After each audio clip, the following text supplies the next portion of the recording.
This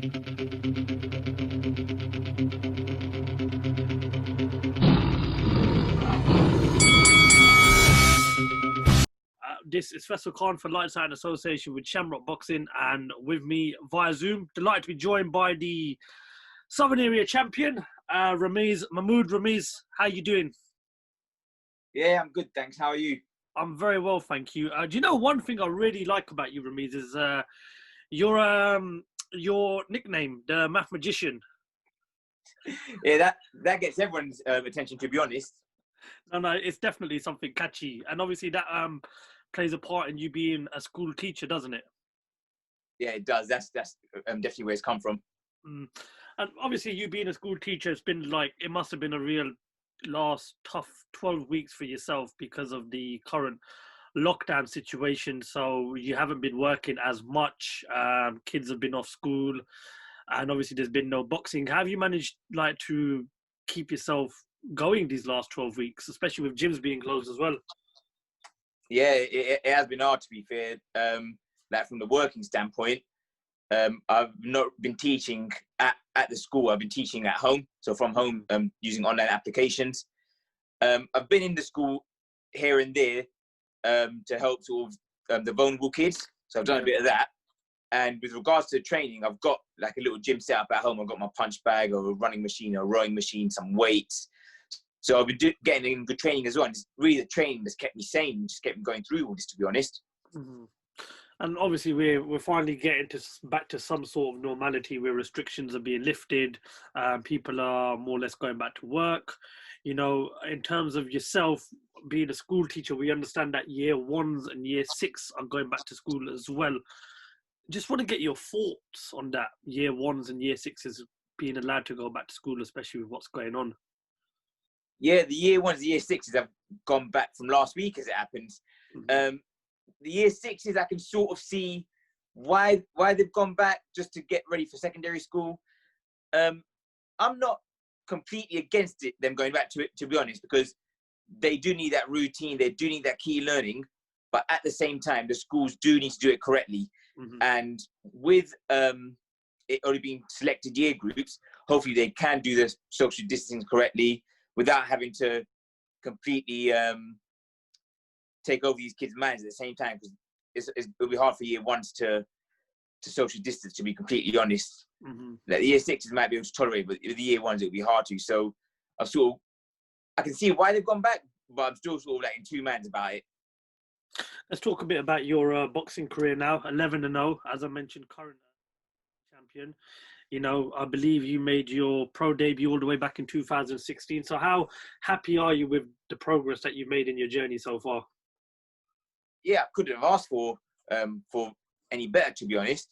As you said, I made my pro debut in September of 2016.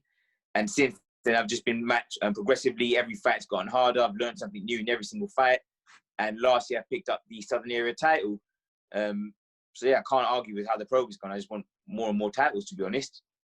Been following your career, and obviously I was there the night you won that Southern Area title with that win against Jack Budge. Really, really good fight it was as well. In terms of, you know, what you've achieved, you know, how high do you rank winning that Southern Area title, not just in your boxing career, but throughout your whole life? It's definitely up there. I wouldn't say probably at the top end, but it is definitely up there with, let's say, my graduation and becoming a teacher and stuff like that. So it is up there, although there's still I feel like I still got higher places to go so far. Mm-hmm. You're fighting, obviously, at your call under Steve Goodwin, and he puts on some very good shows. You know, I've got the privilege of going in, covering most of his shows. Southern Area is in the bag now. Is the next step to just completely rule the British outright? And I understand that you're moving back down to super bantamweight as well. This is it, and that's the next target.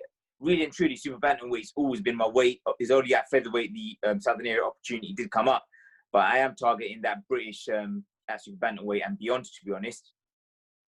There's some good fighters as well at featherweight, obviously. You know, Isaac Lowe's another good fighter. Another good Pakistani fighter, Amin Jahanzeb. You know, there's some very, very good fights at, you know, featherweight for you. What's it got to take for you to keep at featherweight, and how far away do you think you are from these fights happening? Again, I'm open to the featherweight opportunity. As I said, I've always been a super bantamweight, but because the southern area come along at featherweight, I took it because it was a good opportunity. So if the right opportunity did come along, I'd definitely consider it. I'm not exclusively a super bantamweight. I still consider the correct opportunity. And with regards to how far away you think I am from them fights, I feel like I'm there or thereabouts now, to be honest. I mean, if I was offered a British title fight tomorrow, I would take that. And obviously, with what's going on, the whole coronavirus pandemic situation, like I mentioned, we're sort of kind of getting back to some sort of normality. You're under Steve Goodwin shows at the moment. Have you been given any date of when you're perhaps going to be back in the ring next, or is it just a case of it's all up in the limbo at the moment, and you're just waiting for things to slowly die down? Yeah, well, with regards to small hall boxing, we're probably not going to see it till at least the end of this year, maybe even next year. So small hall boxing is going to be hard, but I think for a lot of the small hall fighters, they've got to stay in shape, and there might be the potential to get on one of them behind closed door shows that'll be televised as well. So I'm in that bracket where I could get an offer for one of them shows. So I'm training, I'm keeping fit in case that opportunity comes along. No, perfect. And just wanted to obviously get your thoughts on a few things. Discussing the other day, I done an interview with another fellow Pakistani boxer, Raza Hamza, and we were just talking about, the backing that the up and coming Asian boxers are getting these days, especially from their local communities and, of course, Asian people in general. How would you say that your following and the backing from your local community has been for you since throughout your career? That if it wasn't for the people that are buying tickets, I wouldn't be where I am today. And not even just buying tickets, just the support I have, it does really help. And it's not even just from the Asian community, to be honest. I've had of people of all various backgrounds support me, and honestly, without them, I wouldn't be where I am. So I'm quite privileged and quite lucky to have them. Mentioned obviously with the interview with Raza that we're very fortunate to have some very good fellow Pakistani boxers on the scene right now. Yourself, Raza, Shabazz Masood, Hamza Shiraz. We've got some really, really good fighters right now. It's been a while since we've sort of seen the next Amir Khan, but like I said, we're on a good path right now. This current generation of Pakistani boxers, what do you make of it? And how confident are you that, yourself and these fighters that I mentioned have got what it takes to go all the way and perhaps maybe capture a world title? Yeah, it's brilliant. And you mentioned them names, and they're all very good names. And I think everyone was probably inspired by Amir Khan when he went to the Olympics and began boxing from that point. So I do believe that I'll be one of the next ones, and we do have some great talent. You mentioned Hamza Shiraz, who only lives about 5 minutes from me as it happens. Mm-hmm. You mentioned the Shabazz Masouds and the Raza Hamzas. And funny enough, a lot of them are around about the featherweight to bantamweight limit as well, so there could be some good fights down the line as well. But it is really good for that community right now. It's good that you obviously mentioned those names, Raza Hamza and Shabazz Masood. They're kind of like more or less in the same weight category for you. I know the Pakistani community likes to stick together, but perhaps one day, maybe at the O2 Arena, a big Pakistan event, yourself versus the likes of Raza Hamza or Shabazz Masood. Listen, like that down the line, like if it makes sense and obviously you do want to stick together, you want them all to do well, unless you're boxing them. But if that opportunity was there and there was a big title on the line or good money on the line and it's sort of life changing or can progress you, then you just got to scrap it out. But obviously you want them all to do well. It does wonders for the Asian community, don't you think? Two up and coming Pakistani boxers fighting at such a big venue like your call at the O2, especially for a title, doesn't it? Yeah, and as I mentioned before, it probably was inspired by Amir Khan's Olympics, and if a few other people can look at us and again, not just from the Asian community, but from any community, can just look at us and say, "Wow, that's inspired me," and they start boxing, then that sets up the next generation. I have to obviously get your thoughts on a fight that the whole boxing world is calling for right now. It's up all the way in the heavyweight division. Tyson Fury versus Anthony Joshua. That's the beauty of boxing. You can discuss it all day long. I know you have an opinion on it. If that fight does happen, who do you back to win? Personally, I think Tyson Fury wins that. I think he'll nick it on points. I think Joshua showed great adaptability in the Ruiz fight where he showed different elements to his arsenal, the same way Tasfiri showed different elements to his arsenal in the Wilder rematch where he put it on him. But I do think Tasfiri is just a better boxer. I don't think Joshua can outbox Fury.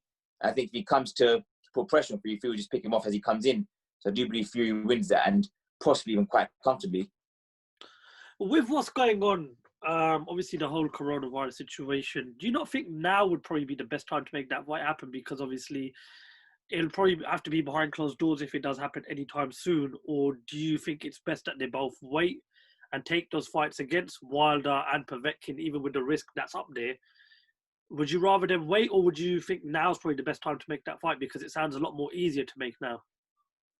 The selfish side of me will want it to happen right now, because in the heavyweight division, with all these interim fights, anything could happen.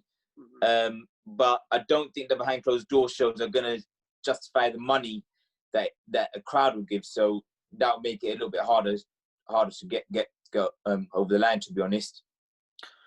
Top man. Ramez, before we bring the interview, is there anything else you'd like to add? No, just thank you for having me on the channel. Thank you to my sponsors, Precision Builds and Development, and Cakes and Shakes for helping me out. And thank you to all the people who have supported me and bought tickets to my fights. And without them, I wouldn't be here. So thank you to you all. Oh, Ramez, it's a pleasure having you on here. Really enjoyed that fight with Jack Budge, and I'm definitely looking forward to watching you in the ring again. And yes, listen, stay in contact, and hopefully we'll grab another one when you're about to get back into the ring. And stay safe. Hope the family's staying safe. And we look forward to catching up with you soon.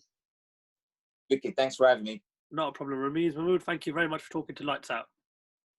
Thank you very much.